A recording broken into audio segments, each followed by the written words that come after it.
Hey folks, in today's video I will cover how to save and share templates in your cloud with G-Accon.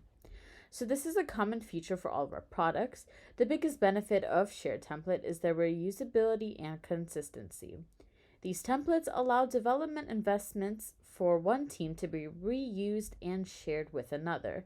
This will make your work more consistent and replicable with other teams and departments in your company. One of the applications of this functionality will help you access this template if you happen to lose a secure token for that template which was created by someone else. So let's say that the original creator user created a balance sheet report, as you can see on my screen. So if this creator is gone or on leave and you don't have access to their Google account, you won't be able to access the specific report without first completing a couple of steps. So to start, we need to find extensions in your menu bar. Scroll down to G-Accon and select Update, Modify, Delete Template for current sheets. And here you'll be able to see the email that of the original creator, and you're gonna go ahead and save this to your cloud. And you also want to make sure to give it a name and description before saving. Then you're going to want to go back to extensions, scroll down to G-Accon Xero, find Load Cloud Template, and select Workspace Cloud Template Library. Then if you have a lot of reports, you're going to want to narrow it down. So instead of all, you want to select report.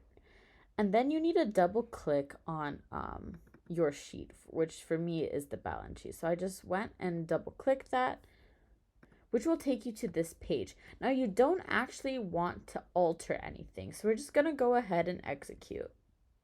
Now once you executed, you basically have overridden your newly created you overrided your existing template with your newly created template.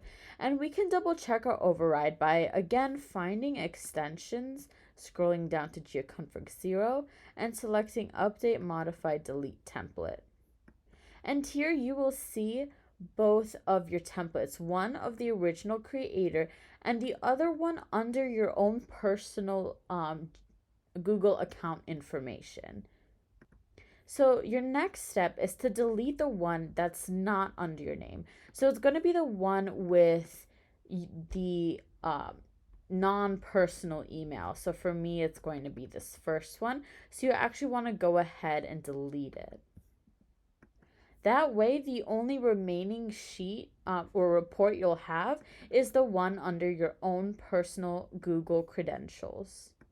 Now, our last couple steps is to just refresh. So you're going to go to extension, scroll down to G-Accon Xero, and this time we're going to go ahead, select refresh, and then, so extensions, G-Accon Xero, refresh, and then we're going to say refresh Xero in your current sheet. So now your screen should look something like this, where you have one green box saying that your report has been refreshed. And that's it for today's video. Thank you so much, and don't forget to stay tuned for new upcoming videos.